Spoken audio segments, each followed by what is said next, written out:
अब question exam में आ रहा है कई बार कि इस शंट का वर्क क्या होता है, हालांकि वो सारा नोट्स में आपका लिखा, वर्क फंक्शन या वर्क ऑफ या फंक्शन ऑफ, बल्कि वर्क भी नहीं हम बोलेंगे, फंक्शन, फंक्शन ऑफ शंट। इसके दो फंक्शन है। पहला फंक्शन एक बाईपास रास्ता प्रोवाइड करता है, बाईपास पाथ प्रोवाइड करता है ये for most of the current, bypass provide करता है। तो most of the current pass through shunt, मैं लिख नहीं रहा, सब नोट्स में लिखा हुआ, most of the current pass through the shunt, only a small amount that can be tolerated by galvanometer coil pass through the galvanometer coil। केवल उतनी ही करंट गैल्वेनोमीटर कॉइल से पास होती है जितनी करंट गैल्वेनोमीटर कॉइल इजीली, आराम से, safely tolerate कर सकता है।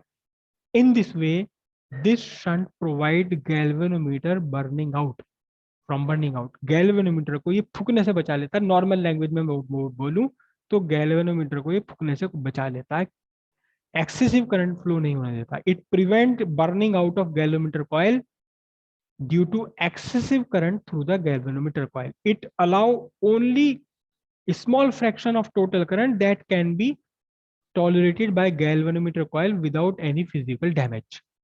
जिससे कोई डैमेज ना हो, केवल उतनी ही करंट ये जाने देता है गैल्वेनोमीटर कॉइल में। पहला। दूसरा, इसका एक बहुत बड़ा फायदा क्या है, बहुत बड़ा फायदा क्या, उसे थोड़ा सा डिटेल में हम समझते हैं। बहुत ध्यान से आप समझना, बहुत ध्यान से इस बात को आप समझना, क्योंकि हम ये आगे भी इस फैक्ट का आगे भी यूज करेंगे। देखिए ध्यान से, एक मेरे पास रेजिस्टेंस है से 100 ओम का, मेरे पास रेजिस्टेंस है, ठीक है। इस रेजिस्टेंस 100 ओम से मैंने एक सेल जोड़ दिया जिसका ईएमएफ था 10 वोल्ट, इंटरनल रेजिस्टेंस इसका मैं 0 ले रहा हूँ। तो अब इसमें करंट कितनी फ्लो हो जानी है, आप अच्छी तरह से जानते हैं कि current I is equal to V by R, यानी 10/100, सिंपल सी बात है, 0.1 एम्पियर, 0.1 एम्पियर करंट इसमें फ्लो करेगी, ठीक है जी। लेकिन मुझे ये करंट दिखाई थोड़ी ना दे रही है। इस करंट को मैं मेजर कैसे करूंगा, इस करंट को मेजर करने के लिए यूज करना पड़ेगा मुझे एमीटर। ओके, अब देखना जरा ध्यान से, कितना ज्यादा गड़बड़ क्रिएट कर देता है ये एमीटर। मैंने रास्ते में एमीटर डाला, ammeter is connected to be, is always connected in series, हमेशा सीरीज में ही कनेक्ट किया जाता है एमीटर को। रीजन, तभी तो, ताकि जितनी करंट भी हमारे सर्किट की वो सारी करंट इसी से पास हो, तभी तो हम टोटल करंट मेजर कर पाएंगे। जिस रास्ते पर भी, जिस पाथ पर भी हमें करंट मेजर करनी है, उसी के सीरीज में डाल दिया जाता है। मान लो मोर देन वन रेजिस्टेंस आपके ने यहाँ लगा रखे हैं, मैं इधर को कहीं को दिख के बता दूं, आपने suppose more than one resistance आपने यहाँ लगा रखा है, ठीक है, ये आपने सेल से यहाँ लगा दिए। अब अगर आपको फाइंड करना है कि इस करंट, इस, मैं लिख दूं इनको R1 R2 R3, आपको पता लगाना कि R3 में कितनी करंट जा रही है, तो आपको R3 के सीरीज में एक एमीटर लगाना पड़ेगा यहाँ। अगर आपको पता लगाना R1 R2 में कितनी जा रही है, तो R1 R2 के सीरीज में एक एमीटर आपको लगाना पड़ेगा। एमीटर हमेशा सीरीज में ही लगता है, क्यों लगता है सीरीज में, ताकि आपको R1 R2 की करंट चाहिए थी, तो R1 R2 से जाने वाली करंट इस एम्पियर मीटर से पास होनी चाहिए, तभी तो मेजर कर पाएगा। R3 में करंट आपको फाइंड करनी है, तो R3 में जाने वाली करंट को इस एमीटर से ही पास होना चाहिए, तभी तो ये एमीटर इस R3 की करंट को मेजर कर पाएगा। तो ammeter is always to be connected in series. ये भी अपने आप में क्वेश्चन है कि एमीटर को सीरीज में ही क्यों रखा जाता है, हमेशा सीरीज में ही क्यों यूज किया जाता है, so that the current to be measure has to pass through this ammeter. Simple सा एक सेंटेंस का answer, so that the current to be measured has to pass through this ammeter. जिस current को हमने major करना है वो current इसी से जाना, उस करंट को इसी एमीटर से जाना पड़ा, इसलिए हमने एमीटर को सीरीज में यूज करना। अब सपोज ये एमीटर है, और इस एमीटर का सपोज सपोज मैं मान के चल रहा हूँ कि इसका अपना रेजिस्टेंस 50 ओम है, बढ़िया कंपनी का मैंने नहीं खरीदा, लोकल वाला खरीद के लिया है मैं, 50 ओम है। तो अब एक्चुअली कितनी करंट होगी, अब करंट हो जाएगी आपकी 10/150। कितना आंसर आएगा इसका, कितना आंसर आएगा इसका, भाई सीधी सी बात है, this is less than 0.1 ampere, 0.1 ampere से तो कम ही आएगा इसका आंसर। जबकि करंट होनी चाहिए, करंट तो एक्चुअली जीरो, मुझे तो ये देखना है ना कि 10 वोल्ट पर 100 ओम लगाया तो कितनी करंट 0.1 एम्पियर आनी चाहिए। लेकिन खुद क्योंकि गैल्वेनोमीटर या एमीटर खुद अपना एक रेजिस्टेंस ऑफर करता है रास्ते में, सीरीज में हमें लगाना और कोई ऑप्शन ही नहीं है, सीरीज में लगाना ही लगाना। और सीरीज में लगाया तो इसने क्या करा, इसने अपनी मौजूदगी से, अपनी प्रेजेंस से ओवरऑल रेजिस्टेंस इंक्रीज कर दिया। हम क्या कहेंगे, हम कहेंगे ammeter increase overall resistance due to its own presence. अपनी मौजूदगी से, अपनी प्रेजेंस से खुद इसने रेजिस्टेंस इंक्रीज कर दिया। तो इससे इफेक्ट क्या होगा, इससे इफेक्ट होगा क्या, it decreases the current to be measured. जिस करंट को आप मेजर करना चाह रहे थे वो करंट ही इसने कम कर दी। ध्यान रखिएगा, एमीटर से कभी भी कभी भी कभी भी ओरिजिनल करंट तो मेजर की ही नहीं जा सकती। क्यों, क्योंकि एमीटर अपनी प्रेजेंस से कुछ ना कुछ तो करंट ऑफ का ऑब्स्ट्रक्शन क्रिएट करेगा, कुछ ना कुछ तो करंट को डिक्रीज कर देगा। लेकिन इससे, इस डिक्रीज से बचने का एक तरीका है क्या, कि अगर मेरा ये एमीटर का रेजिस्टेंस जीरो हो जाए, अगर ये इस एमीटर का रेजिस्टेंस जीरो हो जाए तो फिर क्या होगा, फिर ये करंट को ऑब्स्ट्रक्ट नहीं करेगा। तो जो आइडियल एमीटर है, आइडियल एमीटर, इसका जो रेजिस्टेंस है वो होना चाहिए जीरो। लेकिन जीरो तो पॉसिबल ही नहीं है, जीरो तो रेजिस्टेंस किसी का भी नहीं हो सकता। आप चाहे कोई कोई सुपर कंडक्टर आप यूज नहीं कर सकते हैं तो रेजिस्टेंस जीरो होगा नहीं। तो फिर क्या किया जाए, फिर जीरो तो पॉसिबल है नहीं, तो फिर क्या कोशिश की जाए, फिर कोशिश की जाए क्या, एज लो एज पॉसिबल, जितना कम हो सके उतना कम इसका रेजिस्टेंस रखा जाए, जीरो तो हो नहीं सकता। अब देखना जरा ध्यान से, बहुत ध्यान से देखना जरा ध्यान से। यहाँ आपने शंट रेजिस्टेंस कितना निकाला था, शंट रेजिस्टेंस निकाला था 10 एम्पियर करंट मेजर करने के लिए आपको कितना शंट रेजिस्टेंस निकालना है, कितना लगाना है, 1 ओम का लगाना है। किस वाले में, जो हमने ये अपना एग्जाम्पल लेकर चला थे। अब जरा ध्यान से देखना, इस शंट की वैल्यू है 1 ओम, और इस गैल्वेनोमीटर कॉइल का अपना रेजिस्टेंस कितना है, गैल्वेनोमीटर कॉइल का अपना रेजिस्टेंस है 500 ओम। शंट का रेजिस्टेंस कितना निकल कर आया, 1 ओम। अब 500 ohm and 1 ohm, these are connected in parallel. कौन मुझे बता सकता है कि इनका प्रोबेबल रेजिस्टेंस कितना होगा, 1 ohm and 500 ohm, 1 ohm and 500 ohm are connected in parallel. What is the probable resistance, कितना रेजिस्टेंस होगा इनका प्रोबेबली, प्रियांशु बता रहे हैं। नॉट एग्जैक्टली, प्रोबेबली नहीं, सुचित प्रियांशु आप में से किसी की भी आवाज नहीं आई मेरे पास। सर 1 ओम ही होगा, 1 ओम, थोड़ा 1 कम ओम के आएगा। लगभग ही होगा।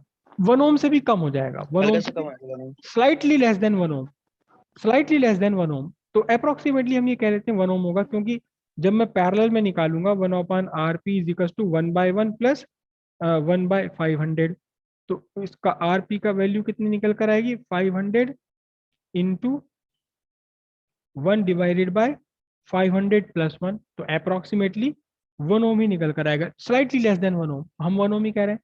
तो आप जरा ध्यान से देखो इस शंट ने क्या काम किया, इस शंट ने इस पूरे इंस्ट्रूमेंट का ओवरऑल रेजिस्टेंस डिक्रीज कर दिया। वही तो हमें चाहिए, वही तो हमें चाहिए। तो second most important function of shunt, second most important function of shunt, what is the function of shunt, it decreases the overall resistance of the instrument। पूरे एम्पियर मीटर का रेजिस्टेंस इसने डिक्रीज कर दिया, which is a required property of ammeter. ये ammeter की एक most, one of the most required property है। क्यों, क्योंकि एमीटर को आपने यूज करना है सीरीज में, सीरीज में यूज करेंगे तो ये रेजिस्टेंस ऑफर करेगा, ऑब्स्ट्रक्शन ऑफर करेगा, करंट को डिक्रीज कर देगा। जिस करंट को आपने मेजर करना था, जो करंट एक्चुअली दिखाई दिखाई देनी चाहिए थी 0.1 एम्पियर, वो करंट 0.1 एम्पियर से कम दिखाई देती, उसी करंट का सत्यानाश कर देता। मैं वर्ड बोलता हूँ सत्यानाश, ये एमीटर अपनी प्रेजेंस से उस करंट का ही सत्यानाश कर देता है जिस करंट को आपने मेजर करना है। तो फिर क्या करें, जीरो होना चाहिए। आइडियल आइडियल एमीटर का रेजिस्टेंस जीरो होना चाहिए, जीरो तो पॉसिबल नहीं है, तो क्या करें भाई, कम से कम रखो, जितना भी हो सके कम से कम रेजिस्टेंस होना चाहिए एमीटर का, ताकि ये सीरीज में आने पर भी बहुत ज्यादा ऑब्स्ट्रक्शन क्रिएट ना करे, बहुत ज्यादा करंट को डिक्रीज ना करे। और वो काम आपका किसने कर दिया, वो काम आपका लो रेजिस्टेंस इस शंट ने कर दिया। तो पहला फंक्शन, इस रेजिस्टेंस का फर्स्ट फंक्शन क्या है, it provides a low resistance path for the flow of majority of current and prevent galvanometer coil from burning out due to excessive current through the galvanometer coil। ये पूरा sentence English में बोलना ज्यादा आसान होता है, हिंदी में थोड़ा सा इसको मुश्किल पड़ती है बोलने में। तो what is the first function, it provide a low resistance bypass path for the flow of majority part of current, it prevent burning out of galvanometer coil due to excessive flow of current through galvanometer coil। Second function, it decreases the overall resistance of emitter, which is a desired property of, which is a much desired property of a emitter। emitter की एक बहुत required property है कि इसका resistance कम होना चाहिए, वो कर दिया, किसने कम कर दिया, शंट ने कम कर दिया। तो दोनों फंक्शन है। अब एक चीज और आप यहाँ ध्यान से देखिए कि शंट की वैल्यू हम कितनी लगानी है, ये हमें डिपेंड करेगा कि हमें मैक्सिमम करंट कितनी मेजर करनी। अगर मुझे केवल 1 एम्पियर की करंट तक बनाना है, देखो जिसमें 500 ओम की कॉइल थी मेरी, 20 मिली एम्पियर करंट पर फुल स्केल डिफ्लेक्शन दे रहा था, और मुझे इससे 10 एम्पियर की करंट मेजर करनी थी, तो मैंने कितना रेजिस्टेंस लगाया, इसके पैरेलल में अप्रोक्सीमेटली 1 ओम का रेजिस्टेंस मैंने लगाया। लेकिन मुझे अगर इसी को बनाना है कि फुल स्केल डिफ्लेक्शन पर मुझे जस्ट 1 एम्पियर दिखाई दे, 1 एम्पियर करंट से भी क्या हो, 1 एम्पियर करंट से भी फुल स्केल डिफ्लेक्शन आ जाए, तो सीधी सीधी बात है, मुझे यहाँ इस स्केल में, यहाँ पर इस पूरे कैलकुलेशन में 1 एम्पियर रखना पड़ेगा, और फिर मेरे शंट की वैल्यू डिफरेंट आएगी, इससे बड़ी आएगी। तो जितनी ज्यादा करंट आप मेजर करना चाहते हो, उतना ही छोटा, उतना ही कम वैल्यू का, उतना ही कम रेजिस्टेंस का आपको शंट लगाना पड़ेगा। जितनी कम करंट आप मेजर करना चाहते हो, उतनी ही ज्यादा ओम का, उतने ही बड़े रेजिस्टेंस का शंट आपको यहाँ लगाना होगा। लेकिन कुल मिलाकर के शंट का रेजिस्टेंस इस गैल्वेनोमीटर कॉइल के रेजिस्टेंस से तो बहुत कम होता, हमेशा हमेशा। क्लियर हुई इतनी बात। कभी कभी ऐसा क्वेश्चन भी एग्जाम में आ रहा है, रेयरली, वेरी रेयरली ऐसा क्वेश्चन भी एग्जाम में आ रहा है कि 2 बार आपसे क्वेश्चन पूछा जाता है, आपसे कहा कि 10 एम्पियर की करंट मेजर करानी है, बताओ कितना शंट लगाए, आपने निकाल कर रख दिया 1 एम्पियर करंट, 1 ओम शंट। फिर आपसे कहा जाए कि नहीं, अब इसी से हमें इसी को फिर से ट्रांसफॉर्म करना है, जिससे आप 50 एम्पियर की करंट नाप पाए, फिर फुल स्केल डिफ्लेक्शन 50 ओम पर आए, 50 एम्पियर पर आए। तो बताओ अब कितना और लगाना पड़ेगा। मतलब पहले तो एक बार आपने लगा दिया 1 ओम का रेजिस्टेंस, 1 ओम का शंट लगा दिया, तो ये आपका गैल्वेनोमीटर बन गया एक एम्पियर मीटर, जो 10 एम्पियर तक की करंट मेजर कर सकता है, फुल स्केल डिफ्लेक्शन। लेकिन फिर आपसे क्वेश्चन में कहा गया कि अब कुछ और करो इसके अंदर, अब कुछ और करो, ताकि 50 एम्पियर की करंट मेजर कर सकें। तो यानी अब एक तो आपने पहली लगा रखा, एक शंट और लगाना पड़ेगा अब आपको। अब वो शंट कितना लगाना पड़ेगा ताकि ये फुल स्केल 10 एम्पियर पर ना जाके 50 एम्पियर पर जाए। तो अब एक शंट और कितना लगाना पड़ेगा पैरेलल में, इसी के पैरेलल में। उसके लिए बहुत ध्यान रखिएगा, बहुत ध्यान रखिएगा, सिर्फ एक छोटा सा ट्रिक है, क्या कि ये जो आपने ओवरऑल गैल्वेनोमीटर का रेजिस्टेंस और एमीटर का रेजिस्टेंस निकाला था 1 ओम या लेस देन 1 ओम, अगले स्टेप में इस नेट ओवरऑल रेजिस्टेंस को, नहीं सॉरी सॉरी सॉरी सॉरी, ए ओवरऑल रेजिस्टेंस तो ये था, ओवरऑल रेजिस्टेंस ये वाला था 500 इंटू 1/500 + 1, जो भी आएगा इसकी वैल्यू, रियल वैल्यू लेना आप इसकी। ये जो भी ओवरऑल रेजिस्टेंस आएगा, इस ओवरऑल रेजिस्टेंस को नेक्स्ट स्टेप के लिए, यानी 10 एम्पियर से 50 एम्पियर पर जब आप कन्वर्जन कर रहे हैं इसका, तो इस ओवरऑल रेजिस्टेंस को यहां ले लेना आपको, जी की जगह, गैल्वेनोमीटर रेजिस्टेंस की जगह वो ले लेना है जो आपका ओवरऑल रेजिस्टेंस आया था, कब, जब आपने इसे 10 एम्पियर में कन्वर्ट मेजर करने वाला इंस्ट्रूमेंट बनाया। बहुत रेयर चांस है इस क्वेश्चन के, बहुत रेयर चांस है, लेकिन एग्जाम में मेरे ख्याल से एक आध बार ऐसा क्वेश्चन आ चुका, मुझे कुछ याद सा आ रहा है ये बात, हालांकि बहुत रेयर चांस है इसके। लेकिन ऐसा आ सकता है क्वेश्चन एग्जाम में, हो सकता है एनसीईआरटी में हो, अभी हम क्वेश्चन इसके करने शुरू कर देंगे।